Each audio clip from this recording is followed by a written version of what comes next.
Hello प्यारे बच्चों, आप लोग कैसे हो। आई होप कि आप लोग मस्त होंगे, स्वस्थ होंगे और मन लगा कर पढ़ाई करेंगे। आज का ये क्लास बहुत महत्वपूर्ण होना है क्योंकि आज हम लोग बिहार बोर्ड के लिए सबसे महत्वपूर्ण चैप्टर प्रकाश का परावर्तन, जिससे आपके बोर्ड एग्जाम में 10 से 15 नंबर का क्वेश्चन हर साल आता है। इस चैप्टर को हम लोग पूरे ऑब्जेक्टिव करने वाले हैं, वो भी शानदार तरीके से।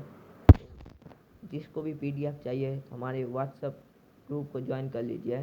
व्हाट्सएप ग्रुप का लिंक डिस्क्रिप्शन में मिल जाएगा, जाके ज्वाइन हो जाइए। चलते हैं अपने क्वेश्चन की ओर। पहला क्वेश्चन है कि प्रकाश की किरणें गमन करती है। प्रकाश की किरणें हमेशा सीधी रेखा में गमन करती है। एक का सही ऑप्शन ए नंबर हो जाएगा। दूसरा क्वेश्चन है कि प्रकाश का वेग न्यूनतम होता है। प्रकाश का वेग न्यूनतम मतलब सबसे कम कहाँ होता है, तो कांच में प्रकाश का सबसे कम होता है और निर्वात में सबसे ज़्यादा कहाँ होता है, निर्वात में ज़्यादा निर्वात में होता है और कम कांच में। तीसरा क्वेश्चन है कि मोटर गाड़ी के चालक के सामने लगा रहता है। मोटर गाड़ी के चालक के सामने किस दर्पण लगा होता है। मोटर गाड़ी के चालक के सामने उत्तल दर्पण लगा होता है। 3 का सही ऑप्शन बी नंबर हो जाएगा। 3 का सही ऑप्शन बी नंबर। चौथा क्वेश्चन है कि मोटर कार की हेडलाइट में किसका उपयोग किया जाता है। मोटर कार के हेडलाइट में अवतल दर्पण का उपयोग किया जाता है। 3 का सही ऑप्शन सी नंबर हो जाएगा। 4 का सही ऑप्शन सी नंबर, सॉरी। पांचवा क्वेश्चन है कि समतल दर्पण द्वारा बना प्रतिबिंब होता है। समतल दर्पण में हमेशा काल्पनिक और आभासी प्रतिबिंब बनता है। 5 का सही ऑप्शन बी नंबर हो जाएगा। 5 का सही ऑप्शन बी नंबर। छठा क्वेश्चन है कि लेंस की क्षमता कैसे है मात्रक क्या होता है। लेंस की क्षमता कैसे है मात्रक डायोप्टर होता है। लेंस की क्षमता कैसे है मतलब डायोप्टर होता है। सातवां क्वेश्चन है कि प्रकाश की किरणों का पथ दर्शाने वाले चित्र को क्या कहता है। प्रकाश की किरणों का पथ दर्शाने वाले चित्र को क्या कहता है, किरण आरेख कहा जाता है। 7 का सही ऑप्शन ए नंबर हो जाएगा। आठवां क्वेश्चन है कि डू डी क्षमता वाले लेंस का फोकस दूरी होता है, क्या होता है, 50 सेंटीमीटर होता है। ये याद रखने वाला सवाल है, सवाल याद रखना। इसके बाद है किसी उत्तल लेंस का फोकसान 50 सेंटीमीटर है तो उसकी क्षमता क्या होगी। अभी बताएं 2 + 2D। यही अवतल लेंस आएगा तो माइनस में होगा। इसके बाद है 10वां क्वेश्चन कि प्रकाश की किरणें के समूह को क्या कहते हैं। प्रकाश की किरणें के समूह को किरण पुंज या इसका दूसरा नाम है प्रकाश पुंज, दोनों कहते हैं। 11वां क्वेश्चन है कि उत्तल लेंस की क्षमता होती है। उत्तल लेंस की क्षमता हमेशा धनात्मक होती है और उत्तल दर्पण की भी क्षमता हमेशा धनात्मक होती है और अवतल की ऋणात्मक होती है। अवतल की ऋणात्मक, लेंस हो या दर्पण हो, दोनों का ऋणात्मक होगा अवतल में ये होगा। इसके बाद है 12वां क्वेश्चन कि अवतल लेंस की क्षमता होती है। अवतल लेंस की क्षमता हमेशा ऋणात्मक होती है। 12 का सही ऑप्शन ए नंबर हो जाएगा। 13वां क्वेश्चन है कि उत्तल लेंस को कहते हैं, उत्तल लेंस को अभिसारी लेंस कहते हैं। अभिसारी 13 का सही ऑप्शन ए नंबर हो जाएगा। यही उत्तल दर्पण को अपसारी दर्पण कहते हैं। उत्तल को अपसारी और अवतल को अभिसारी दर्पण में होता है। यही लेंस में होता है उत्तल को अभिसारी और अवतल को अपसारी कहते हैं। अवतल को क्या कहते हैं, अवतल को अपसारी, लेकिन दर्पण में अलग हो जाता है, दर्पण में इसका उल्टा हो जाता है। इसके बाद अवतल लेंस को कहते हैं, अवतल लेंस को अपसारी लेंस कहते हैं। सी नंबर सही ऑप्शन हो जाएगा, 14 का सी नंबर। 15वां क्वेश्चन है कि निम्न में से कौन सा पदार्थ लेंस बनाने के लिए उपयुक्त नहीं होता है।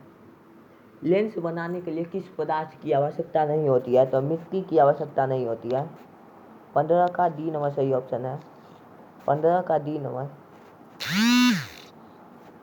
16वां क्वेश्चन है कि किस दर्पण से हमेशा वस्तु का छोटा प्रतिबिंब प्राप्त होता है। किस दर्पण में वस्तु का छोटा प्रतिबिंब प्राप्त होता है? तो हमेशा उत्तल दर्पण में, हमेशा उत्तल दर्पण में।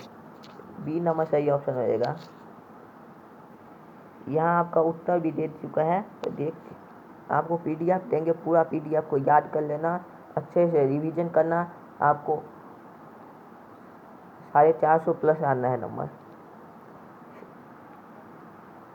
17वां क्वेश्चन है कि किस दर्पण से वस्तु का बड़ा प्रतिबिंब बनता है? किस दर्पण से वस्तु का बड़ा प्रतिबिंब बनता है? तो अवतल दर्पण से, अवतल दर्पण से वस्तु का बड़ा प्रतिबिंब बनता है। बी नंबर सही ऑप्शन रहेगा। प्रकाश के परावर्तन के कितने नियम है? प्रकाश के परावर्तन के 2 नियम है, प्रकाश के अपवर्तन के भी 2 नियम है। परावर्तन के 2 नियम, अपवर्तन के भी 2 नियम। इसके बाद है, जब प्रकाश की किरणें हवा से कांच में प्रवेश करती है तो मुड़ जाती है। जब प्रकाश की किरणें हवा से कांच में प्रवेश करती है तो अभिलंब के निकट मुड़ जाती है, अभिलंब के निकट मुड़ जाती है। इसके बाद एक क्वेश्चन है कि फोटोग्राफी कैमरा का अभिडिश होता है। फोटोग्राफी कैमरा का में उत्तल लेंस लगा होता है। इसके बाद है, एक अवतल दर्पण की फोकस दूरी 10 सेंटीमीटर, उसकी वक्रता त्रिज्या क्या होगी? अवतल दर्पण की फोकस दूरी 10 सेंटीमीटर है तो इसकी वक्रता त्रिज्या 20 सेंटीमीटर होगी। एक फॉर्मूला है R बराबर 2F। R क्या है? R त्रिज्या है, वक्रता त्रिज्या। तो यहाँ R देंगे, यहाँ 2 देंगे, यहाँ F देंगे। F कितना है? फोकस दूरी 10 सेंटीमीटर। तो यहाँ हो जाएगा 20 सेंटीमीटर। सही ऑप्शन बी नंबर हो जाएगा। सही ऑप्शन बी नंबर हो जाएगा। एक अवतल दर्पण की फोकस दूरी 10 सेंटीमीटर, उसकी वक्रता त्रिज्या होगी 20 सेंटीमीटर। इसके बाद क्वेश्चन है कि निकट किरण एवं अभिलंब के बीच कोण कहते हैं? अब निकट किरण और अभिलंब के बीच के कोण को निकट कोण कहते हैं। सही ऑप्शन सी नंबर हो जाएगा। सरल सूक्ष्मदर्शी में किसका उपयोग होता है?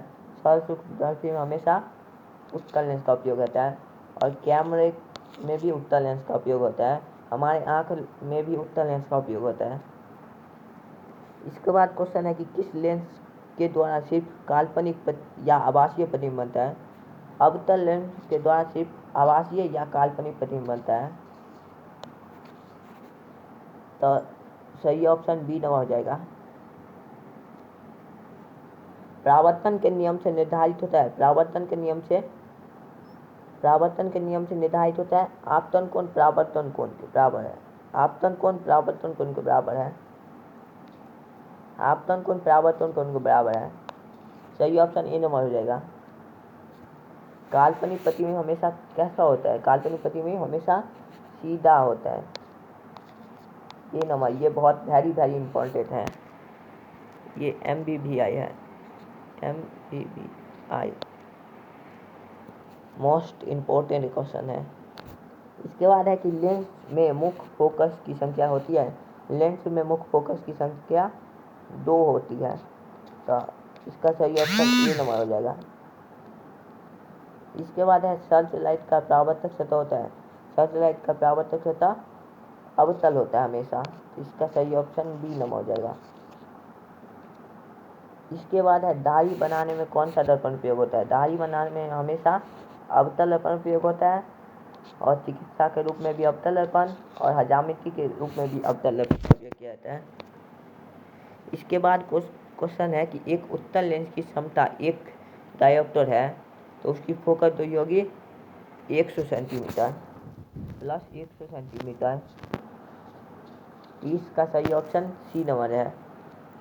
इसके बाद क्वेश्चन है कि गोलीय दर्पण तथा पतले गोलीय लेंस दोनों की फोकस दूरी -15 सेंटीमीटर है। दर्पण तथा लेंस का संबंध है, दोनों अवतल होंगे। ये क्वेश्चन सब याद करने वाला है। ये क्वेश्चन को जो तुम अपने फॉर्मूला से बनाएंगे तब तो बहुत देरी लग जाएगा, तो इस बार याद कर लो, एग्जाम में इतना टाइम नहीं रहता। इसके बाद है प्रकाश के अपवर्तन के कितने नियम है। प्रकाश के अपवर्तन के 2 नियम है और प्रकाश के परावर्तन के भी 2 नियम है। प्रकाश के परावर्तन के 2 नियम है। इसके बाद है किसी माध्यम का अपवर्तन म्यू का मान होता है। म्यू का मान क्या होता है? साइन आई बटा साइन आर। इसका सही ऑप्शन ए नंबर हो जाएगा। इसके बाद है एक उत्तल लेंस होता है। एक उत्तल लेंस किनारों की अपेक्षा बीच में मोटा होता है। 34 का सी नंबर सही ऑप्शन हो जाएगा। इसके बाद क्वेश्चन है कि अवतल लेंस का अपवर्तन m बराबर होता है। m बराबर v/u होता है। v/u। तो इसका सही ऑप्शन डी नंबर हो जाएगा। 35 का सही ऑप्शन डी नंबर हो जाएगा। 36वां क्वेश्चन है कि एक गोलीय दर्पण में फोकसांश f एवं वक्रता त्रिज्या r में संबंध है।